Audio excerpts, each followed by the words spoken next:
عرب کے بہت بڑے نامور اسکالر ہیں، مصنف ہیں، علامہ یوسف القرضاوی۔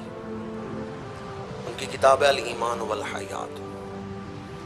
اس کے اندر وہ لکھتے ہیں کہ مکہ شریف میں ایک تاجر تھا جو سارا دن دکان پہ اس بات کا خیال رکھتا کہ میرے پاس کتنے گاہک آئے ہیں اور میرے پڑوسی کے پاس کتنے گاہک آئے ہیں۔ ہمارے ہاں بھی ایسا ہوتا ہے کہ صرافہ بازار ہے، ساری دکانیں سنیاروں کی ہیں، کلات مارکیٹ ہے، بازار میں ساری دکانیں ہی کپڑے والی ہیں۔ مکہ شریف کا وہ تاجر سارا دن اس بات کا خیال رکھتا میرے پاس کتنے گاہک آئے، میرے پڑوسی کے پاس کتنے گاہک گئے۔ علامہ یوسف القرضاوی لکھتے ہیں اگر ایسا ہوتا کہ 5-6 گاہک اس کے پاس آئے ہیں لیکن پڑوسی دکاندار کے پاس کوئی گاہک نہیں گیا تو پھر یہ تاجر اس طرح کرتا، گاہک دکان پہ آئے ہیں، فلاں سودا ہے، یہ تاجر کہتا نہیں، جو تم چیز مانگ رہے ہو میرے پاس نہیں، یہ جو میرا پڑوسی دکاندار ہے نا اس کے پاس ہے، اس سے جا کے خرید۔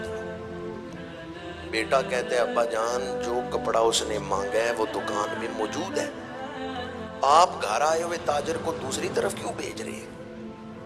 وہ گھر آئے ہوئے گاہک کو پڑوسی کی طرف کیوں بھیج رہے ہیں؟ جو سودا اس نے مانگا ہے وہ ہماری دکان میں موجود ہے۔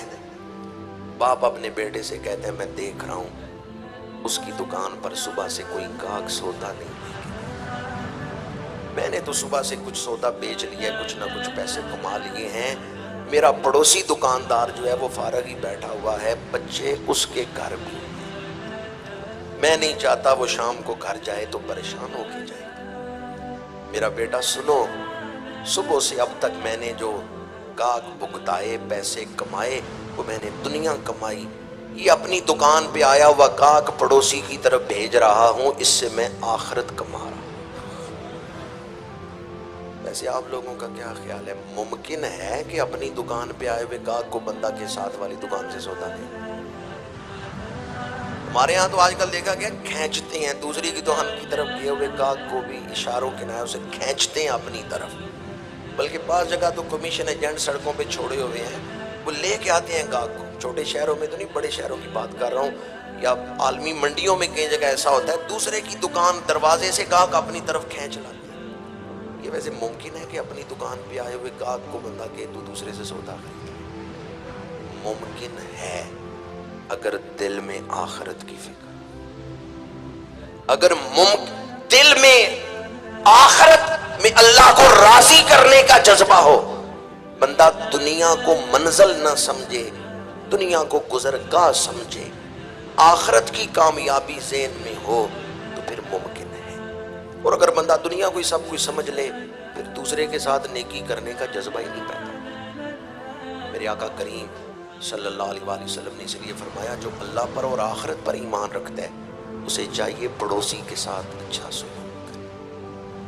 میں آپ لوگوں کی خدمت میں عرض کروں گا، دنیا کمانے کے لیے ذہن لڑاتے ہیں، محنت کرتے ہیں، اگر اس سے آدھی محنت بھی آخرت کے لیے کریں تو دنیا بھی ملے گی، آخرت بھی ملے گی۔ اپنی ذہنی صلاحیتوں کا فوکس صرف دنیا پر نہ کر لیں کہ یہ تو بڑی تیزی سے ہاتھوں سے نکل گئی، یہاں تو پیر نہیں جمے، نہ جمیں گے، یہاں سے تو ہمیں نکالا جائے گا، تو جس طرف جا رہے ہیں وہاں ہم اپنے ساتھ کیا لے کے جا رہے ہیں۔ والعصر ان الانسان لفی خسر الا الذین آمنوا وعملوا الصالحات۔